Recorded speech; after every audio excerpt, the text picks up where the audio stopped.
There are not many things in the world which have changed the landscape. अगर आप history की कोई भी बुक उठाएंगे तो आपके पास प्लेग्स के बड़े बड़े पीरियड आते थे, डेथ फेजेस आती थी जिसमें 30 to 40% पॉपुलेशन सफाई हस्ती से मिट जाती थी, वाइप आउट हो जाती थी, किसी एक डिजीज की नजर हो जाती थी, कभी टेटनस फैला, कभी डिप्थेरिया फैला. Ultimately, the solution came from what we call them now vaccines. What are vaccines? Vaccines basically provide करती हैं active acquired immunity to a particular disease. अगर हम just function के एतबार से या use के एतबार से इनकी डिवीजन देखें तो they can be prophylactic और they can be therapeutic. Prophylaxis का क्या मतलब होता है कि अगर आप हिफ्ज़े मा तकद्दुम के तौर पे, या जिसको आप जमानत कबल गिरफ्तारी भी कह सकते हैं, अगर आप उस नजरिए के तहत कि किसी चीज की प्रिवेंशन के लिए अगर आप कोई चीज पहले इस्तेमाल करना स्टार्ट कर दें तो दैट इज प्रोफाइलेक्सिस. अब अगर बच्चा पैदा होता है तो हम उसको एक होस्ट ऑफ वैक्सीन्स देते हैं जिसके थ्रू अल्टीमेटली उस बच्चे को पूरी उम्र वो डिजीज नहीं हो सकता. आज आपने इस मुल्क से बाहर जाना हो तो स्पेशली वो चेक करते हैं, for example, that are you vaccinated against TB or not. If you are living in Britain or America जहां पर टीबी का इंसिडेंस नहीं है एज सच, तो वहां बच्चों को टीबी की वैक्सीनेशन नहीं दी जाती. लेकिन अगर आपका बच्चा वहां पैदा हुआ और आप पाकिस्तान, इंडिया या इस इलाके में ट्रेवल करना चाहते हैं तो दे मेक श्योर कि अगर आप यहां आ रहे हैं तो you get vaccination for TB. इसी तरह इनका थेराप्यूटिक फंक्शन भी होता है. मसलन कुछ डिजीज स्टेट्स ऐसी हैं कि जहां पर व्हेन यू गिव वैक्सीन तो basically they are acting as a treatment. Now you must be thinking that what's wrong with this kid. It's a dire state. It's a girl in 1973 in Bangladesh जिसको small pox हुआ है. At least जो लोग मेरी generation में हैं उन लोगों ने स्मॉल पॉक्स नहीं देखा. हाँ, जो लोग हमारे पेरेंट्स की जनरेशन में हैं उन्होंने डेफिनेटली स्मॉल पॉक्स देखा. बल्कि इस जनरेशन को हम बेबी बूमर जनरेशन कहते हैं, एक्सक्यूज मी. और दे फॉट विद इट, लेकिन बहुत ज्यादा नुकसान भी देखा. तो let's see that how the world dealt with smallpox. Smallpox is a very small virus जो आप यहां पर देख सकते हैं. And it basically has been there for ages now that a lot of human population were basically swept by it. The Chinese have the oldest documented use of what they call as variolation dating back to 15th century. वो क्या करते थे कि they had a method which they called nasal insufflation, जिसमें they used to take something of a scab. Scab क्या होता है? अगर आपको कोई जख्म हो और उस जख्म के ऊपर खरिंड आ जाए तो अगर आप वो स्कैब उतारें एंड अल्टीमेटली उसको पीस के यू जस्ट इनहेल दैट. जिस तरीके से आप मूवी के अंदर देखे होंगे कि अक्सर विलन्स को दिखाते हैं they are inhaling what you call, आप कोई मैरिजुआना या आप कोई हेरोइन वगैरह अगर जिस तरह कोकेन इनहेल करते हैं तो उस तरह you would inhale up your nostrils. लेकिन उससे क्या होगा, अल्टीमेटली जब स्मॉल पॉक्स स्मॉल क्वांटिटी में आपकी ब्लड में जाएगा तो उसके खिलाफ एंटीबॉडीज बन जाएंगी. And that sort of vaccination कि दोबारा अगर आप पे स्मॉल पॉक्स का अटैक होगा तो ultimately your body would be ready for it. This technique did have 0.5 to 2% mortality rate, but that was considerably less than 20 to 30% mortality rate of the disease itself. It was not like that कि it was very very successful, but the huge advantage was कि ultimately आप एक massive population को फिर भी vaccine देने में कामयाब हो जाते थे.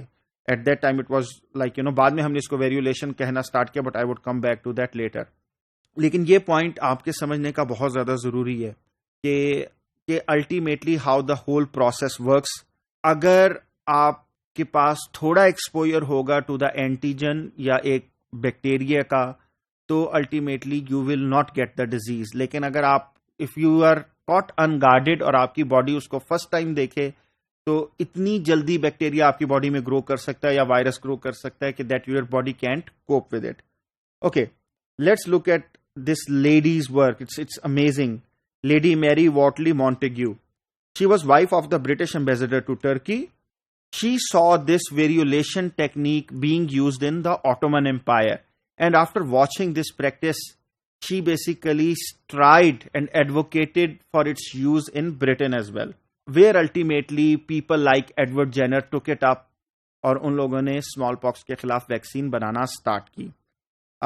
It is very interesting. Like, we should take inspiration from ladies like Montagu, क्योंकि हमारे यहाँ आजकल यानी कि जस्ट फैशन कर लो और कपड़े और लॉन के प्रिंट्स देख लो, but actually if you are looking with your eyes very intently, just imagine that stage जब लोगों के पास डिजीज था लेकिन उसकी कोई ट्रीटमेंट नहीं थी, and all these little efforts led to a successful smallpox vaccine.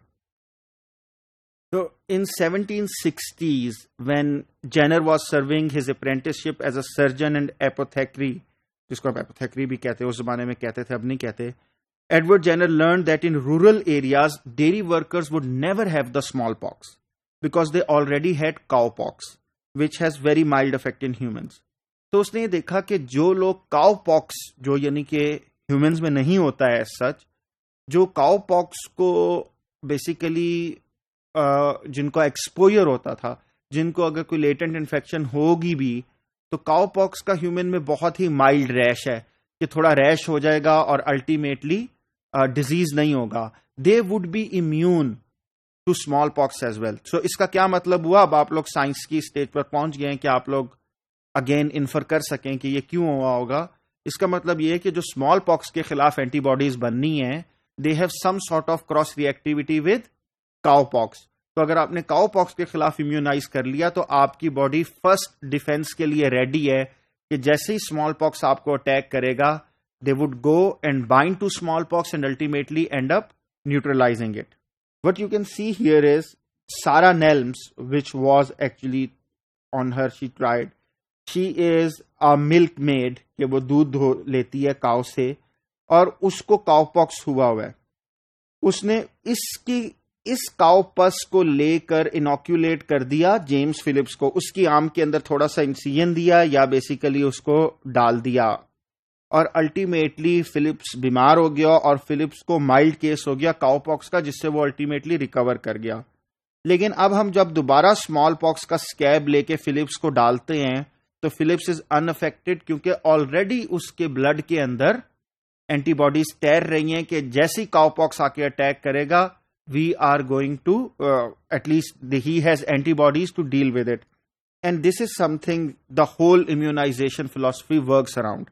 Jenner later extended his studies and reported in 1798 that his vaccine was safe in children and adults could be transferred from and the vaccines could be done through arm to arm transfer. Vaccination with cowpox proved much safer than smallpox inoculation. मसलन अभी मैंने आपसे थोड़ी देर पहले बात की थी small pox की इनॉक्यूलेशन की, कि जब आप स्कैब्स को स्मॉल पॉक्स से, अगर किसी को स्मॉल पॉक्स हुआ होता था तो उससे आप अगर स्कैब्स लेकर उसको इनहेल भी करते थे तो फिर भी 2% अप टू 2% मॉर्टेलिटी रेट था. बट इस टेक्निक के साथ actually there was very very less, there were very few cases reported जिसमें किसी को कोई नुकसान हुआ, क्योंकि इट्स काउपॉक्स जो वैसे ही आपकी बॉडी में माइल्ड होता है, unless and until you are immunocompromised आपको नुकसान नहीं होना चाहिए.